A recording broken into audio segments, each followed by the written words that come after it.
Please don't go. Zara Nwosu stopped with one hand on the front door. Behind her, 7-year-old Imani Okafor stood barefoot in the middle of the marble foyer, clutching the hem of her nightdress with both hands. Zara's suitcase was beside her. Her contract had ended. The money had been transferred. She had told herself all morning that leaving was the right thing to do. Then Imani's voice cracked. "I'll stop calling you mummy if that's why you're leaving." Zara closed her eyes. Across the enormous foyer, Kene Okafor stood beside the staircase, completely still. 6 weeks earlier, Kene had paid Zara to pretend to be his wife. There had been rules. No romance, no emotional attachment, no confusing his daughter. And when the contract ended, Zara was supposed to disappear quietly from their lives. Now the billionaire who had written every condition into that agreement was watching his daughter beg the woman he hired not to leave. But what neither of them knew was that Zara had already discovered the one truth Kene had never intended her to learn. And once she walked through that door, there might be no way back. 6 weeks earlier, Zara Nwosu had been sitting inside a small cafe in Lekki when she received the phone call that changed everything. At 32, Zara had learned that life could change direction very quickly. 2 years earlier, she had been teaching English and social studies at one of Lagos's respected private schools. She loved the work, she loved children, she especially loved the quiet ones. The children who sat at the back of the classroom and pretended they did not need anyone. Then the school restructured. Several teachers were dismissed. Zara told herself she would find another position within weeks. Weeks became months. She began tutoring children privately, then helping an events company organize weddings and corporate dinners, then taking temporary administrative jobs whenever they came. Her savings slowly disappeared. Her father had passed away years earlier, and her mother lived in Enugu with chronic expenses Zara helped cover. Her younger sister was studying nursing, and Zara's landlord had already reminded her twice that kindness did not pay rent. So when her friend Ada told her about a short-term job involving a wealthy family, Zara agreed to attend the meeting.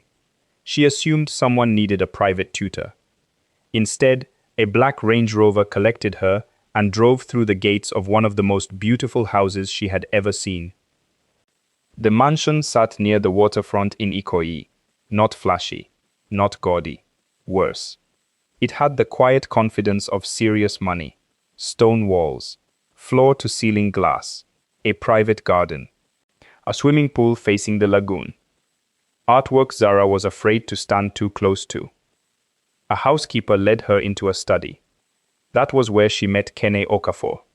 41 years old, tall, dark-skinned, clean-shaven except for a short, carefully kept beard. He wore a white shirt with the sleeves folded to his forearms and no tie.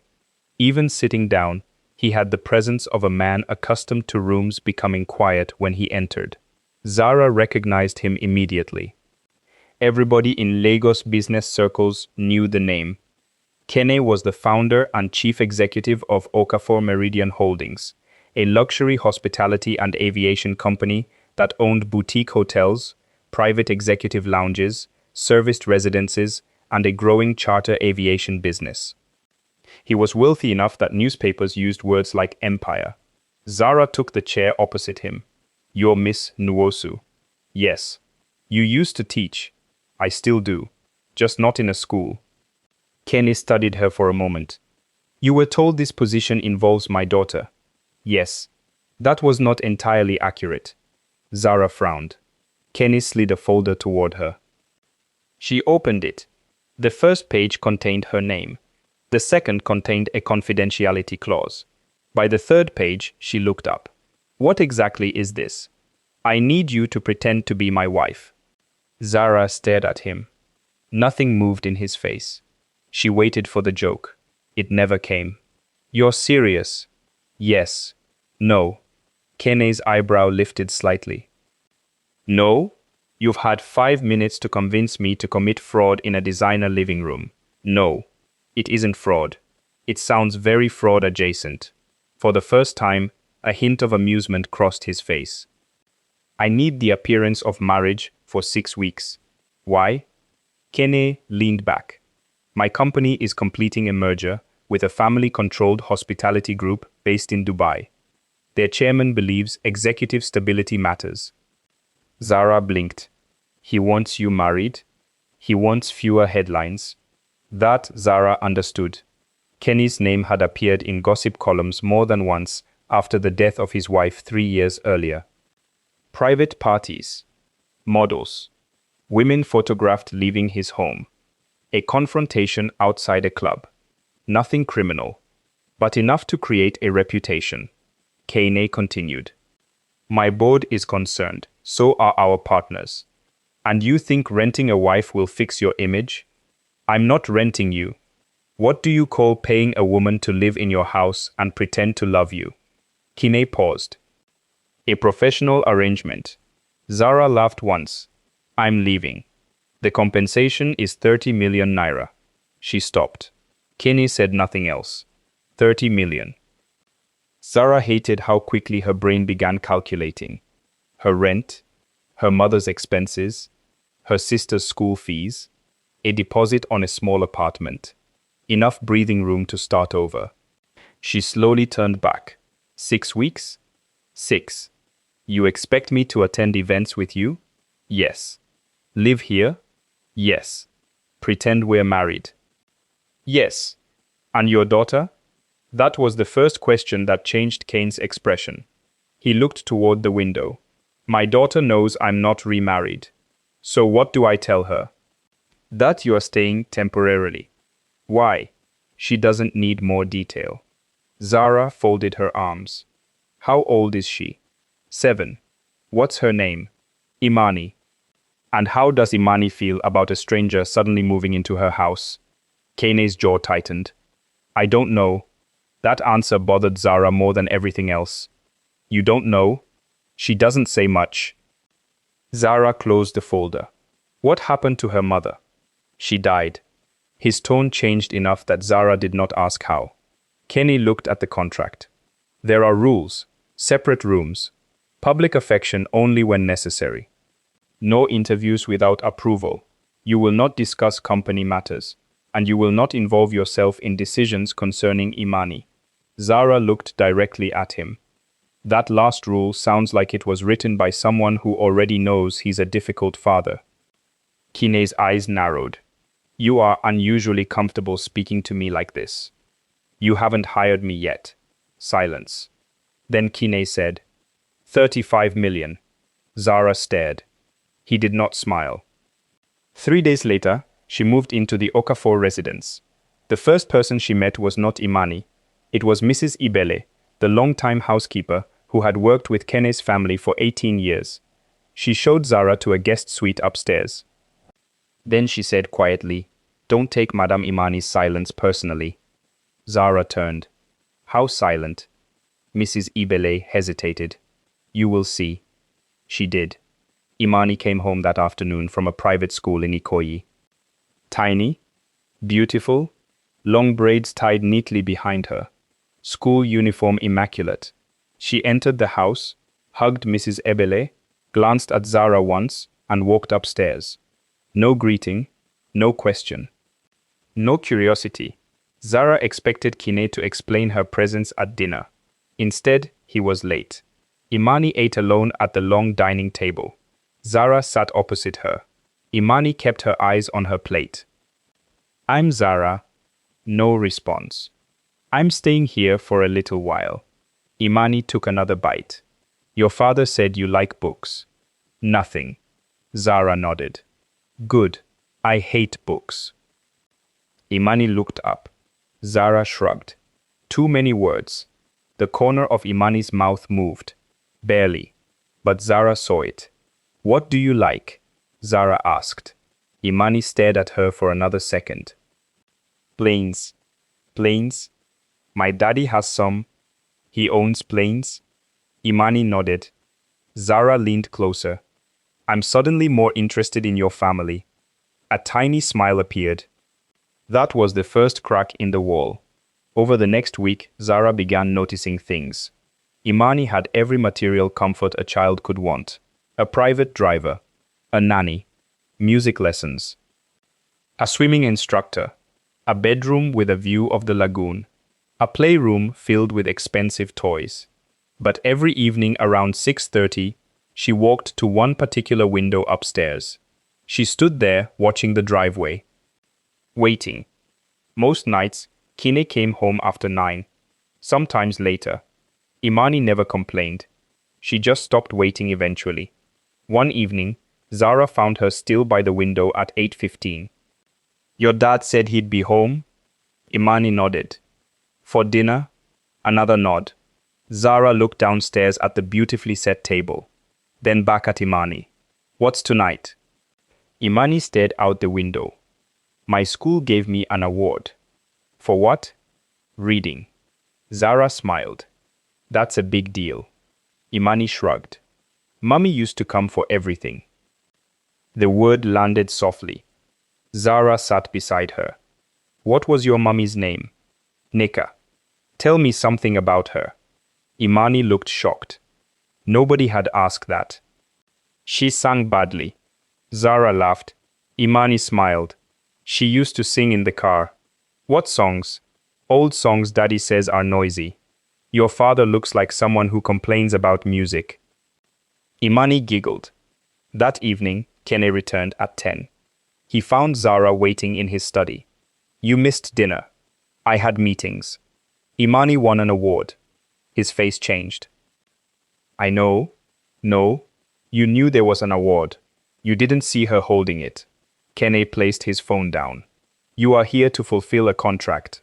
"Yes. You are not here to lecture me." "Then don't give me material." His stare hardened. Zara continued. "She waited for you for almost 2 hours.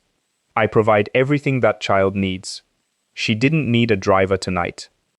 Kene stood. "That's enough." Zara stepped closer. "No. That sentence is the problem." "What sentence?" "I provide everything she needs." Zara shook her head. "Money has convinced you that providing and parenting are the same thing." Kene looked furious. Zara walked out before he could respond. The following afternoon, Imani came home and found Kene sitting at the kitchen island. Her award was on the counter. He stood as she entered. "I heard the best reader in year 2 lives here." Imani stopped. Kene held up a small cake. Zara watched from the doorway. The cake was crooked. One side had collapsed. Imani stared at it. "You bought that?" Kene shook his head. "I made it." Zara almost choked. Imani burst out laughing. Kene looked offended. "It looked better before it came out of the oven." "It looks like a tire." "It does not." "It does." Zara turned away to hide her smile. That evening, for the first time, the three of them ate together. And something changed. Not dramatically. Not all at once. But Kene started coming home earlier. Not every day. Enough for Imani to notice. Zara accompanied him to public events.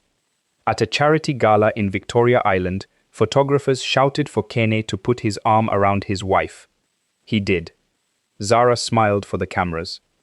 His hand rested against the small of her back.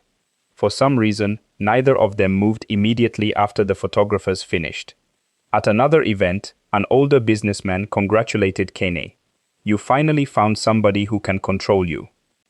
Zara replied, "I'm still waiting for the instruction manual." The table laughed. Kene looked at her differently. Later that night, on the drive home, he said, "You enjoy embarrassing me. I enjoy keeping you humble." "No one keeps me humble." "Exactly why someone should." He smiled. It became easier to forget they were pretending. That was dangerous. Zara knew it. Kene knew it too. Then one stormy night, Imani appeared outside Zara's bedroom. She was crying. Zara lifted the duvet. Imani climbed beside her. "Thunder?" Imani shook her head. "It was raining when Mummy died." Zara's heart tightened. She wrapped an arm around her. "Do you remember that night?" Daddy told me she was coming home. Imani's voice became smaller. She didn't. Zara stayed silent.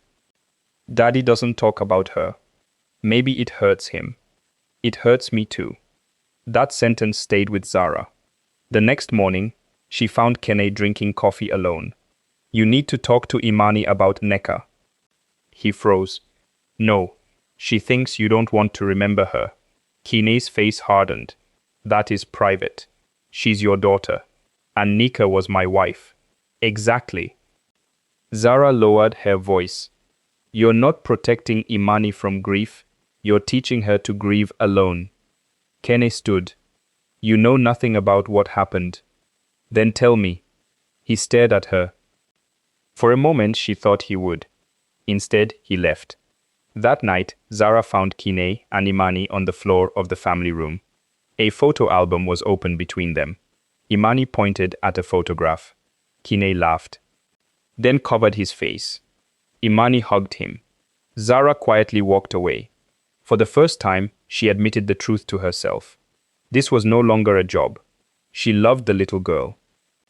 And she was beginning to care far too much about her father.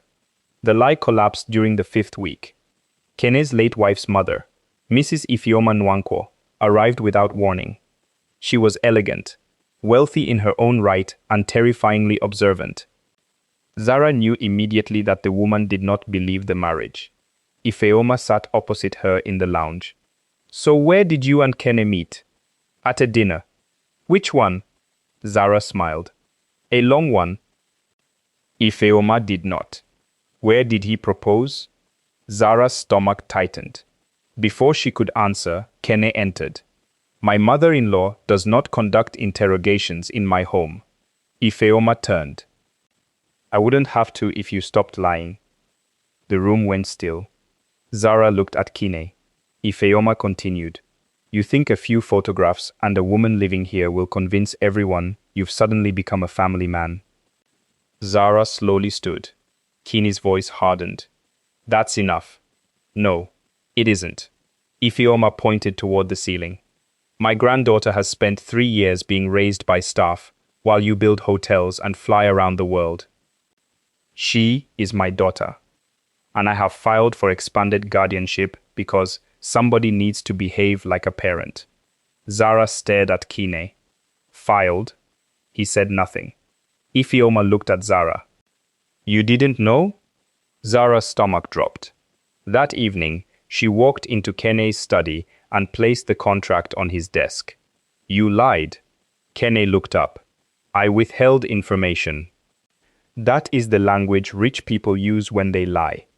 Zara, you told me this was about your company. It was. You hired me to influence a custody dispute. I hired you for several reasons. You used me to make yourself look like a better father. Kene stood. The changes in this house are real. They weren't supposed to be. Silence. Zara's voice shook. That's what makes this worse. Kene stared at her. You agreed to a paid arrangement? Yes. Then why are you acting like I betrayed a relationship that never existed? The second he said it, regret crossed his face. Zara went completely still. That's what you think? I didn't mean. No, you did. She picked up the contract. You're right, it never existed. She walked out. The merger closed 4 days later. The business arrangement was complete. Ifeoma also withdrew her guardianship request after seeing the difference in Imani and realizing Kene had finally begun changing. It should have been a victory. Instead, Zara packed her suitcase. Kene found her in the foyer. You're leaving early. The work is done. You have 3 days left. I don't want the 3 days. Kene looked at her suitcase. I can have the driver take you. I already ordered a car. Neither knew what else to say. Zara turned toward the door. Then came the voice behind her. Please don't go. Imani. Barefoot. Tears already falling. Zara froze. I'll stop calling you mummy if that's why you're leaving. Zara's face crumpled. Oh, Imani. I know you're not my real mummy. The child ran toward her. But you stay when it rains. Zara dropped to her knees. Imani wrapped both arms around her. You make daddy come home. Zara looked over the child's shoulder at Kene. He looked broken. You listen when I talk about mummy. Imani sobbed. And everybody I love goes away. Zara pulled her closer. Your mother didn't choose to leave. But you are. That hurt more than anything Kene had said. Kene slowly approached them. Imani looked at him angrily. You made her leave. Kene swallowed. Yes. Zara looked at him. He did not defend himself. Yes, I did. Imani wiped her eyes. Tell her sorry. A broken laugh escaped Zara. Kene knelt beside them. I am sorry. Zara looked away. I shouldn't have lied about the guardianship case. No. I shouldn't have treated what you did here like something I purchased. No. And I shouldn't have said what happened between us wasn't real. Zara looked at him. Kene's voice lowered. Because that was another lie.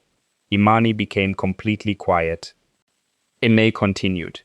I hired you because I thought I needed an image. He glanced around the enormous house.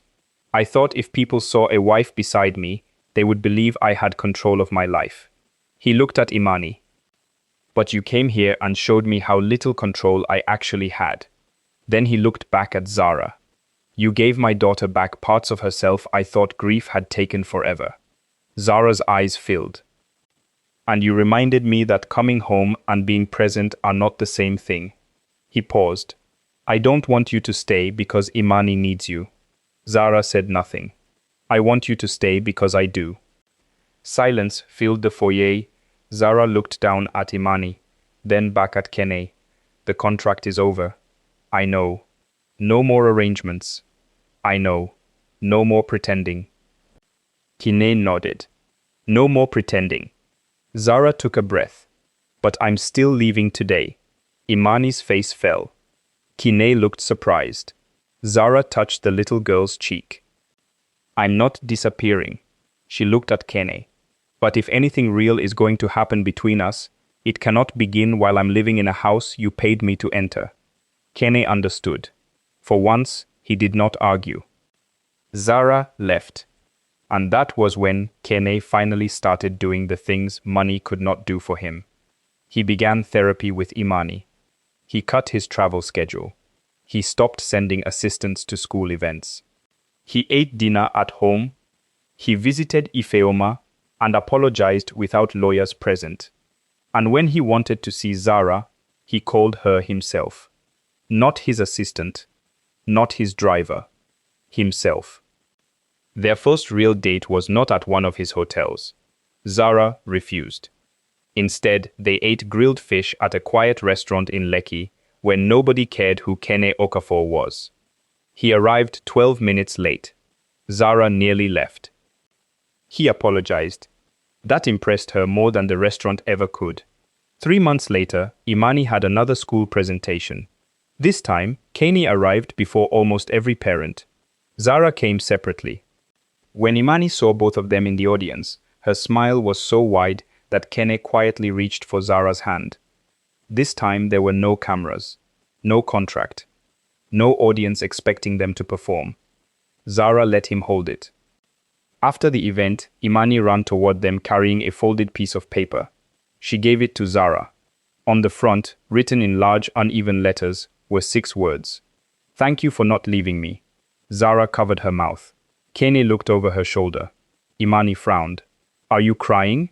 No, you are. It's dust. Kene looked around the spotless auditorium. Very dusty school. Zara elbowed him. Imani laughed. And as the 3 of them walked outside into the warm Lagos evening, Zara thought about how strangely everything had begun. A billionaire had hired her because he believed the appearance of love could solve a business problem. He had thought family was something that could be staged for photographs, scheduled around meetings, written into contracts. But Imani had understood something both adults had missed. Family was not created by the size of a house. It was not created by money. It was not even created by promises. It was created in the small moments. Coming home when you said you would, sitting beside someone during a storm, listening when grief becomes uncomfortable, remembering the school concert, putting away the phone, and choosing to stay when leaving would be easier. Kene Okafor had paid Zara Nwosu to pretend to be his wife. But somewhere between fake photographs, burnt cake, school awards, thunderstorm nights, and a little girl waiting beside an upstairs window, the pretending stopped. And for the first time since Nneka died, the Okafor mansion was not simply one of the most beautiful houses in Ikoyi. It finally felt like home.